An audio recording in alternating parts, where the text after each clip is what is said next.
Captain Taho Kim stood at the edge of the military base, watching the night sky with narrowed eyes. The stars looked the same as always, but something felt different tonight. He had spent 20 years in the South Korean Special Forces, with most of that time in jungle operations. His instincts rarely failed him. "Captain, you need to see this," called Hyunmi Park. She was the best communications officer he had ever worked with. Her voice was steady, but he heard the tension in it. Inside the command room, all eyes were fixed on the large screen. A strange object hovered above Earth. It was massive and silver, shaped like a smooth teardrop. Nothing made by humans looked like that. "It's broadcasting on all frequencies," Hyunmi said, "all over the world."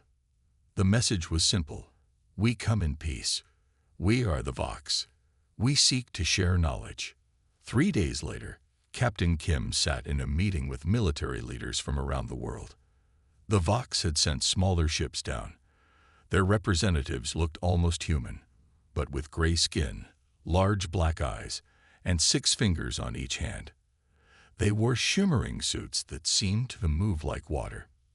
"They want access to our rainforests," said General Lee. "For research, they say." "All of them?" asked Kim. "The Amazon, Congo, Borneo?" "Yes, they claim to be interested in Earth's biodiversity." Captain Kim did not trust easily, and were just giving them access. World leaders have agreed. The Vox offer advanced technology, medical cures, clean energy. Something felt wrong to Kim. The jungle had taught him patience and caution. Predators always looked harmless until they attacked. 1 week later, Kim studied satellite images with Hyunmi. The Vox had built structures in the heart of each rainforest, metal domes surrounded by clear areas where trees had been removed. "These aren't research stations," Kim said. "They're bases, military bases." "How can you tell?" asked Hyunmi. "The layout, the security patterns. They're preparing for something." When Kim brought his concerns to his superiors, they dismissed him. The Vox had already given technology that cured 3 diseases. World leaders were eager for more.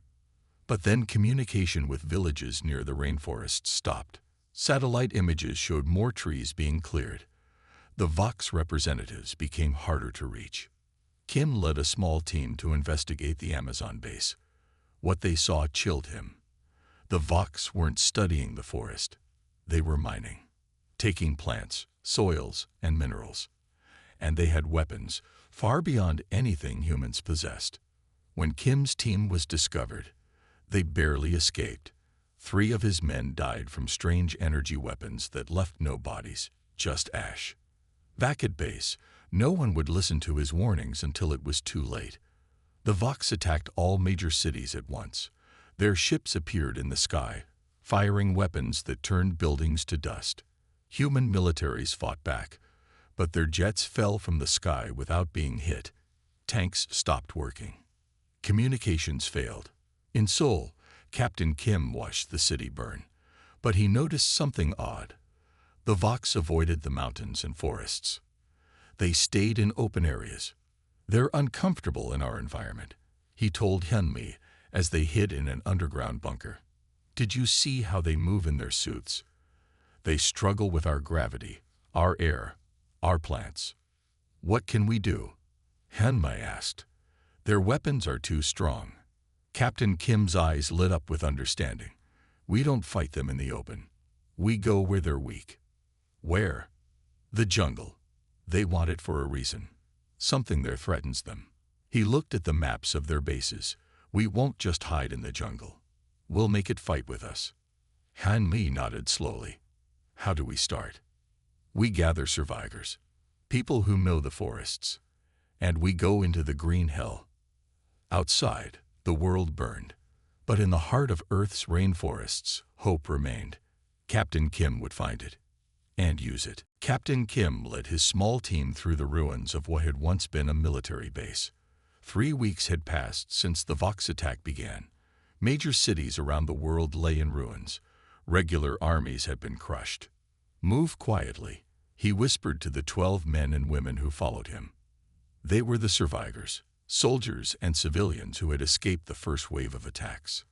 Hyun-mi crouched beside him, her communications gear in a backpack. "Any signal yet?" Kim asked. She shook her head. "All military channels are dead.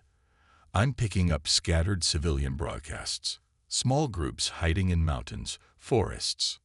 "Like us," said Jin Woo Lee, their medic. His face was streaked with dirt and dried blood. "Running and hiding."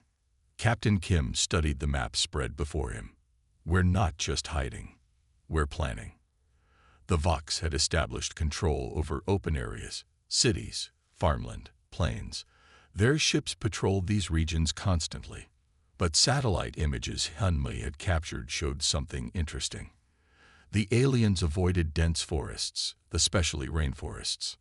Even around their bases in the Amazon and Congo, they cleared the trees.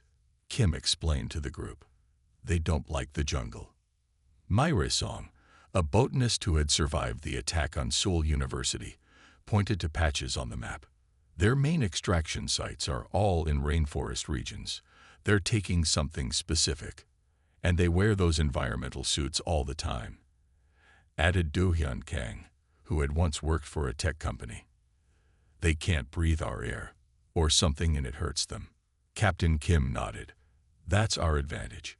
We go where they don't want to be." The plan was dangerous but simple. They would travel to the Amazon rainforest. There, they would study the Vox, learn their weaknesses, and find ways to fight back. Kim had contacted other survivors around the world through Hyun-mi's modified radio. Small teams were forming, all heading to rainforests. "We leave tonight," Kim told the group. "Pack only what you can carry." As darkness fell, they moved out. They traveled on foot, avoiding roads and open spaces. The Vox ships seemed to have trouble detecting humans under tree cover. 3 days later, they reached the coast. An old fishing boat waited for them, captained by an old man who had lost his family in the attacks. "The seas are dangerous," the captain warned as they boarded. "Their ships patrol the water. Stay close to shore," Kim instructed. "Follow rivers when possible." The journey took 2 weeks. They hid during the day and moved at night. Twice they nearly encountered Vox patrols, strange crafts that hovered just above the water. Each time, they slipped into coastal marshes and remained motionless until the danger passed. Finally, they reached the mouth of the Amazon River. As they traveled upriver, the world changed around them. The dense green canopy of the rainforest stretched above them. The air grew thick with moisture and the sounds of life. "It's so alive," whispered Hyun-mi, looking up at the trees towering above them. Captain Kim nodded. "And the Vox hate it. Look." He pointed to a section of forest where trees had been cut down in a perfect circle. In the center stood a metal dome, a Vox base. Around it, strange machines dug into the earth and collected samples of plants. "They're taking everything," said Myre. "Soil, plants, water. But why?" "We'll find out," Kim replied. "And then we'll use it against them." As they watched, a Vox emerged from the dome. It moved awkwardly in its environmental suit, struggling with the uneven ground. When a vine brushed against the suit, the alien quickly brushed it away, almost fearfully. Captain Kim smiled for the first time in weeks. "See that? They fear this place. The jungle makes them uncomfortable." He turned to his team, his eyes bright with purpose. "This is where we make our stand. This is where we learn to fight back." The jungle hummed around them, as if in agreement. Captain Kim and his team made a hidden base 3 kilometers from the Vox facility. They built it high in the trees, using materials from the forest. Vines and leaves covered their shelters, making them invisible from below. "They never look up," Kim told his team as they finished building. "The Vox always look down at the ground. They fear what might be in the soil or plants." For 2 weeks, they watched the alien base. They took turns using binoculars to study the Vox movements. Hyun-mi recorded their communications, trying to understand their language. "They have patterns," she said one evening as the team gathered to share information. They work in 6-hour shifts, always 6 of them outside at once. Jinwoo, the medic, had noticed something else. Their suits have weak points. The joints, elbows, knees, neck. The material is thinner there. Myray, who watched the Vox collect plants, made the most interesting discovery. They take samples of everything, but they destroy certain plants immediately. Like they're dangerous. She held up a small plant with purple leaves. This one. They burn it as soon as they find it. Captain Kim nodded. Good work. We need to find out why. The next day, Kim and Do-hyun crept closer to the Vox base than ever before. They lay in the thick undergrowth, watching as the aliens dug into the soil. The machines they used made a low humming sound. They're mining, whispered Do-hyun, but not for metals. Look. The machines collected tiny glowing particles that the Vox stored in special containers. Some kind of energy source, Kim wondered. As they watched, something unexpected happened. A Vox worker stepped into a patch of mud. It lost its balance and fell. Its hand touched a tree root, and the suit at its wrist tore. The alien's reaction was immediate and terrifying. It screamed, a high, shrill sound unlike anything human. Its gray skin turned dark where it was exposed to the air. The other Vox rushed to help, but the damaged alien was shaking violently. They carried it into the dome. Through their binoculars, Kim and Do-hyun could see frantic activity inside. The jungle hurts them, Do-hyun said. Just touching it causes pain. Kim nodded slowly. This is what we needed to know. When they returned to the team's base, they shared what they had seen. Hyunmi had more news. I've decoded some of their communications, she said excitedly. They call Earth a hostile environment. They call the rainforest the toxic zone. Toxic to them, but not to us, said Myray, understanding dawning on her face. Exactly, Captain Kim said. We've evolved with this forest. It's part of our world. To them, it's poison. That night, as the others slept, Kim sat looking out at the vast canopy of trees stretching to the horizon. The jungle was alive with sounds, birds, insects, animals moving through the darkness. It had always seemed dangerous to humans. Now it was their greatest ally. A plan began to form in his mind. If the jungle itself was harmful to the Vox, perhaps they could use that. Maybe they couldn't match the aliens' technology, but they had something the Vox couldn't handle, Earth's own natural defense system. We need to test it, he said to Hyunmi, who sat beside him on watch duty. We need to know exactly what hurts them. She nodded, her face determined in the faint moonlight filtering through the leaves. We'll make the jungle into a weapon. Around them, the forest seemed to whisper in agreement. The leaves rustled though there was no wind. Something was happening in this ancient place. The jungle wasn't just a battlefield. It was becoming a warrior itself. 1 month had passed since Captain Kim and his team began observing the Vox. They had learned much about the aliens and their weaknesses. Now it was time to test their knowledge. Myray had collected samples of the purple-leaved plant that the Vox destroyed whenever they found it. She cultivated it in small pots around their tree base. It grows fast, she told the others, faster than any plant I've ever seen. Jinwoo mixed crushed leaves of the plant with water. If it hurts them through their suits, imagine what it could do if we made a spray. Their first test came sooner than expected. A small Vox patrol of 3 aliens ventured close to their hidden camp. Captain Kim saw this as an opportunity. Get ready, he whispered to his team. Do-hyun, the spray. Hyunmi, record everything. Do-hyun had made a simple device, a pump sprayer filled with the purple plant mixture. As the Vox passed beneath their tree, he aimed carefully and sprayed the nearest alien suit. The effect was immediate. The liquid ate through the suit material like acid. The alien inside made a terrible shrieking noise. Its companions tried to help, but seemed afraid to touch the damaged suit. "It works," whispered Kim. But what happened next surprised everyone. All around the distressed Vox, the forest began to move. Vines grew at impossible speeds, wrapping around the aliens' legs. Leaves turned to face them like they were watching. Birds and monkeys appeared in the trees, making loud warning calls. "Are you seeing this?" Jinwoo asked, his eyes wide. Captain Kim nodded slowly. "The jungle is responding." The Vox tried to retreat, but the ground beneath them had become soft and sticky. They struggled to move as more vines reached for them. Finally, they activated some kind of emergency device. A small ship appeared above the trees and lifted them away, leaving pieces of their suits behind. That night, the team gathered to discuss what they had seen. "It wasn't just us attacking them," said Hyunmei. "The forest itself reacted." Mayray examined the sections of the alien suits they had collected. "Look at this," she said, pointing to tiny structures inside the material.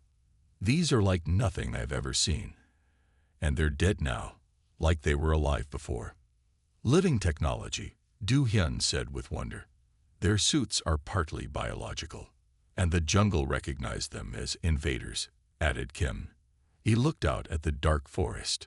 The trees, the vines, even the animals, they all acted together, like a single organism protecting itself. Hyunmei had been unusually quiet. Now she spoke, her voice strange. "I've been feeling something since we came here, like the forest is trying to communicate." The others looked at her with concern. "What do you mean?" Kim asked. "It's hard to explain, but when I'm using my equipment, I pick up patterns, not just radio signals, but something else. And I feel them here." She touched her head. "Like the forest is broadcasting, and somehow I can receive it." Captain Kim had seen many strange things in his military career, but nothing like this.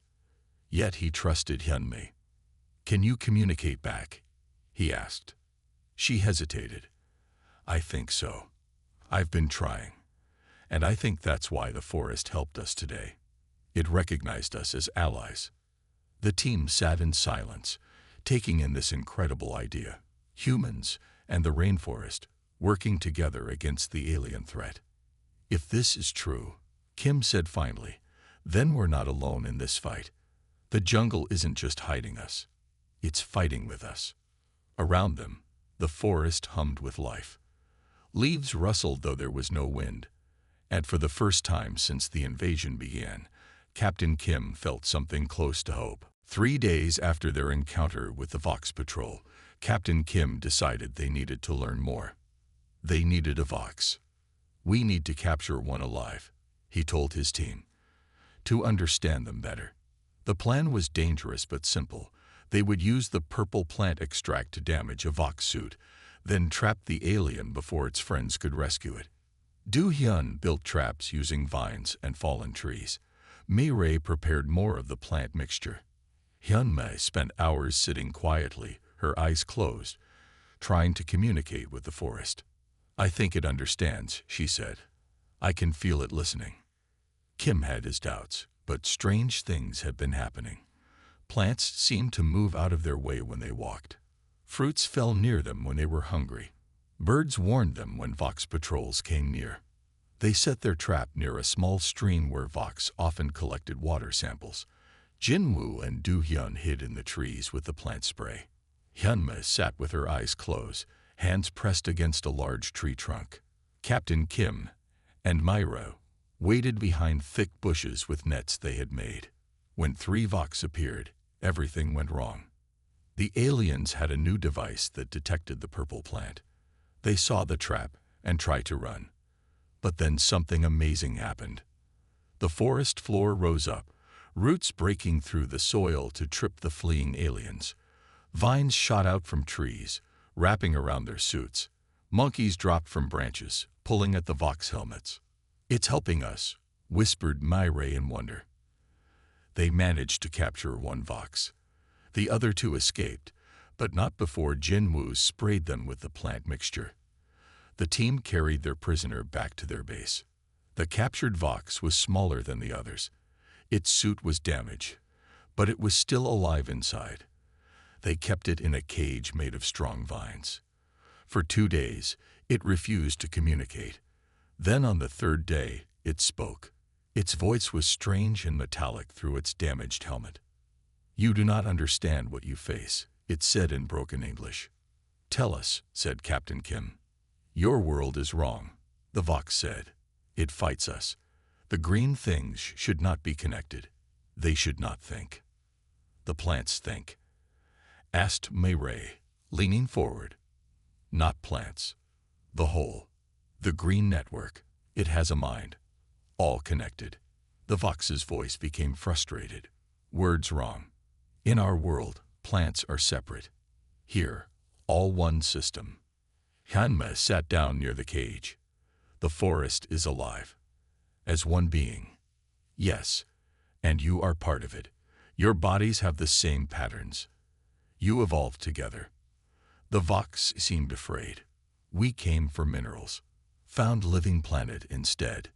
Too dangerous." Captain Kim thought about this. The rainforests are Earth's brain, and they recognize us as their children. Yes, we are foreign. It attacks us like disease. Mayray looked at Hyunmai with wide eyes. "That's why you can hear it. We're connected to it." Hyunmai nodded slowly. "I've been feeling it more every day. It's trying to show me how to communicate." The Vox shifted in its cage. "It will fail. Our weapon's too strong. We will burn the green things. Take what we need. Leave dead world." Captain Kim stood up straight. "No, you won't." That night, Captain Kim called his team together. "If what the Vox says is true, we're not just hiding in the jungle. We're part of it, and it's fighting for its life." "For our lives," added Jinwoo. "Yes, so we need to help it. Hyunmai, you need to learn how to communicate with the forest network better. Mirai, find more of those purple plants. Do-hyun, we need better weapons using what we've learned." As they talked, the trees around them seemed to lean in, listening.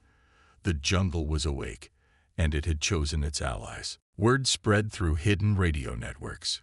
Captain Kim's discovery about the jungle's awareness became known to other resistance groups. Teams hiding in the Congo and Borneo rainforests reported similar experiences. The forests were helping them, fighting with them. Hanme spent every day trying to deepen her connection with the forest network. She sat for hours with her hands pressed against large tree trunks, her eyes closed in concentration. "It's like learning a new language," she explained to the others. "Not with words, but with feelings and images." One morning, she opened her eyes with excitement. "I know how to help the forest fight better." She led them to a small clearing. The network is everywhere, but it has centers, like nerve clusters. This is one. She pointed to a massive tree. Its trunk was wider than 3 people with arms outstretched. "What do we do?" asked Captain Kim. "We connect the human way and the forest way," she said. She took out her communications equipment and began attaching small devices to the tree's bark. The forest can feel electrical signals, and it can create them too. Do-hyun helped her connect wires and small solar panels. "You're building a translator," he said with understanding. "Yes, the forest has been fighting the Vox, but not efficiently. It doesn't understand their technology. We do. We can guide it." As they worked, Captain Kim received a radio message from a resistance group near the Vox main base, deeper in the Amazon. "The Vox are planning something big," he told the team. "They're bringing in heavy equipment, mining machines.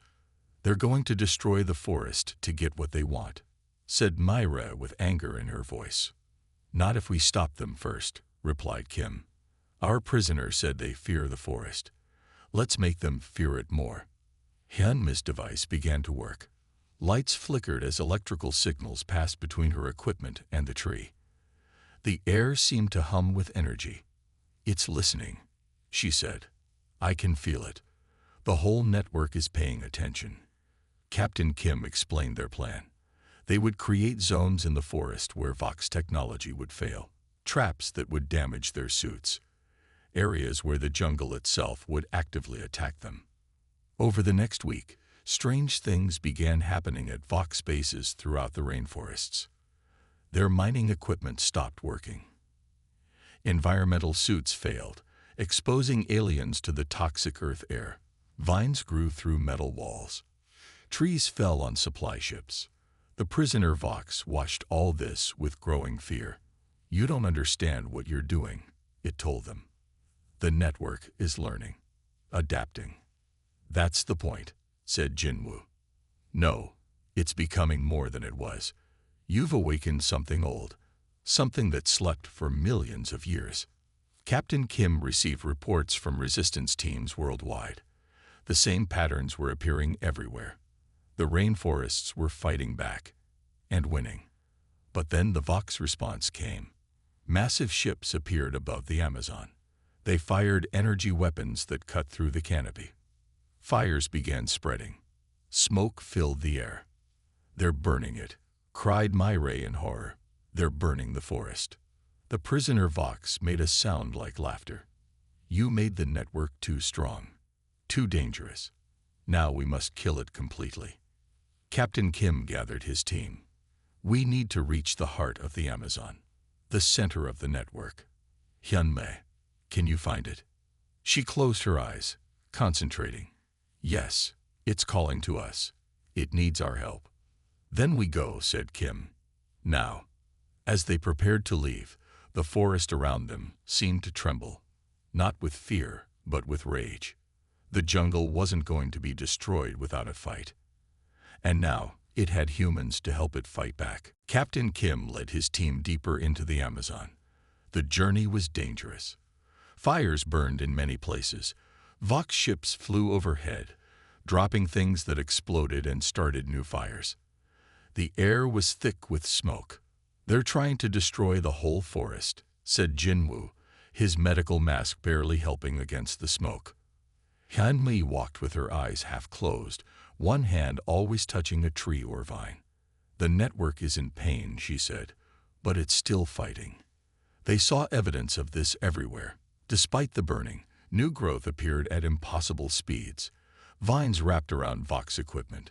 Strange new plants sprouted in burned areas, growing faster than the fires could spread. "The forest is adapting," observed Myra with wonder, "creating fire-resistant plants." After 3 days of travel, they reached a valley deep in the heart of the Amazon. Here, the fires had not yet reached. The trees were taller and older than any they had seen before. At the center of the valley stood a tree so massive it seemed impossible. "That's it," whispered Hyunmei, "the heart of the network." The giant tree had to be thousands of years old. Its trunk was wider than a house, its branches reaching higher than tall buildings. Around it, smaller trees grew in perfect circles. "It feels like a sacred place," said Do-hyun. Captain Kim had no time for such thoughts. "Set up defenses," he ordered. "The Vox will find this place soon." They worked quickly, setting traps and preparing their plant weapons. Hyunmei connected her equipment to the giant tree, enhancing the connection between human technology and the forest network. "I can feel it more clearly now," she said. "It's so old, so vast. It remembers the dinosaurs. It remembers when humans were just beginning." "Can it help us fight?" asked Kim. "Yes, but it needs guidance. It doesn't understand the concept of war." Before they could say more, the sound of Vox ships filled the air. 5 large vessels appeared above the valley. They began firing into the forest, starting new fires that burned toward the great tree. "Protect the heart," shouted Kim. His team fought bravely. They used their plant sprays against Vox soldiers who landed. The forest helped too. Vines grabbed aliens. Trees dropped heavy branches on them. Animals attacked in coordinated waves. But the Vox had numbers and technology. The fires spread closer to the great tree. "We're losing," said Jinwoo, treating a burn on Do-hyun's arm. Hyunmei sat with her back against the giant tree, eyes closed in concentration. "Maybe not," she said. The network is doing something new. In the burned areas, something strange was happening. New plants were growing, unlike any they had seen before. They had metallic leaves and stems that looked partly mechanical. "What are those?" asked Mei, touching one carefully. "Hybrids," said Hyunmai, her eyes still closed. "The forest is incorporating Vox biological technology into new plants. It's learning from them, adapting their own biology against them." The hybrid plants grew at incredible speed, spreading through burned areas and restoring the canopy. When they reached Vox equipment, they wrapped around it, somehow disrupting its function. "The forest is evolving," said Captain Kim in amazement. Hanmi opened her eyes. "Yes, but it needs to spread this adaptation worldwide. All rainforests need to become resistant to their weapons." She turned to Kim. "We need to broadcast the pattern. I need more equipment." Captain Kim nodded. "Then we fight our way to their main base and use their own communication system." Around them, the hybrid plants continued to spread, glowing with strange energy. The heart of the Amazon was fighting back, and it had just found a powerful new weapon. The new hybrid plants spread through the burning forest with amazing speed. Where they grew, fires died out. The plants looked both natural and alien at the same time. They had metallic streaks in their leaves and stems that seemed to pulse with energy. "The forest has taken Vox biology and merged it with its own," explained Mei as she studied samples. "These plants can resist fire and produce spores that attack Vox suit materials." Captain Kim gathered his team around a rough map. "We need to reach the main Vox base. It's 20 kilometers from here." He pointed to a location marked with an X. "They have a communications array that can broadcast worldwide." "How do we get there?" asked Jinwoo. "They control the air." Hyunmai, who had barely spoken for hours, suddenly looked up. "The trees will help us." Her eyes had a strange glow, similar to the hybrid plants. "The network has a plan." That night, as they slept beneath the great tree, strange changes occurred. The hybrid plants grew around them, not threatening but protective. By morning, the plants had formed a kind of armor around their bodies, lightweight but strong. "What is this?" asked Do-hyun, touching the plant material that now covered his clothes. "Protection," said Hyunmei, "and camouflage. The Vox can't detect us when we wear it." They set out toward the main Vox base. The plant armor made them nearly invisible to the alien sensors. Vox ships flew overhead but did not see them. The journey was still difficult. The forest was badly damaged in many areas. Dead animals lay everywhere. Ancient trees stood as blackened skeletons. "They're killing everything," said Jinwoo sadly. "Not everything," replied Captain Kim. He pointed ahead where new hybrid plants were already reclaiming burned areas. "Life is fighting back." As they got closer to the Vox base, they saw more aliens. The invaders seemed agitated, their movements jerky and panicked. Many wore damaged suits, patched with makeshift materials. "They're afraid," observed Do-hyun. "Good," said Kim. "Fear makes enemies careless." The main Vox base was massive, a central dome surrounded by smaller structures. Ships constantly came and went. Heavy weapons pointed in all directions.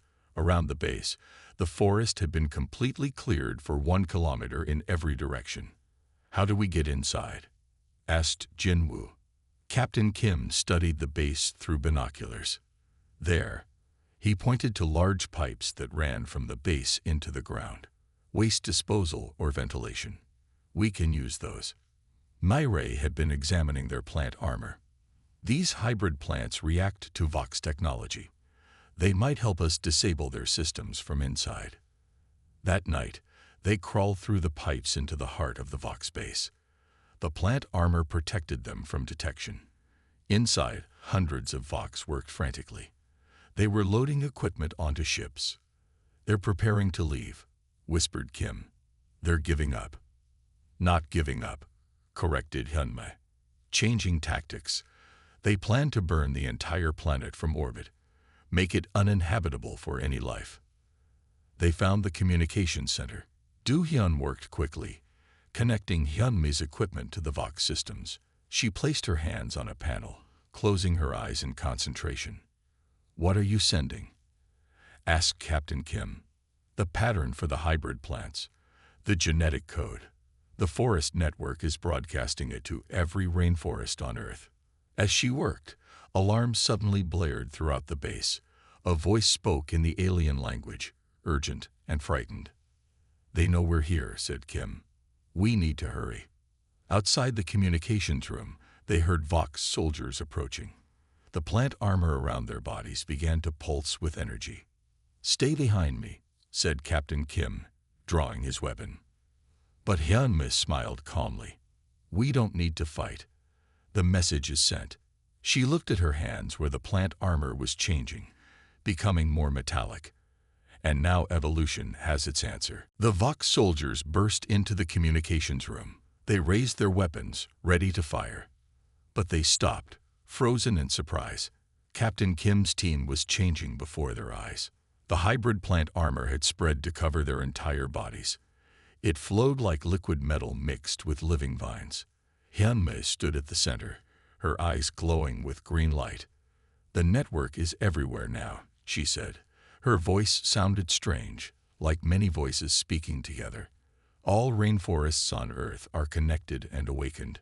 The Vox leader spoke urgently into a communication device.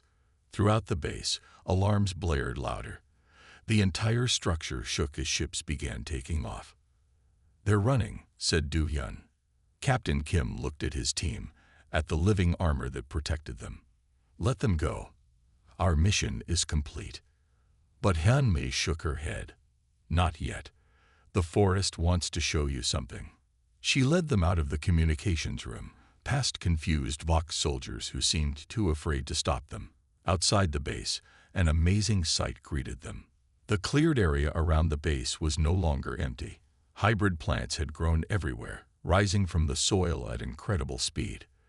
They formed shapes like trees, but metal flowed through their trunks and branches. They reached toward the sky, toward the departing Vox ships. "What are they doing?" asked Myray. Her question was answered as one of the plants shot out a beam of energy, hitting a Vox ship. The ship's engines failed, and it crashed back to Earth. More beams fired from more plants, bringing down ship after ship.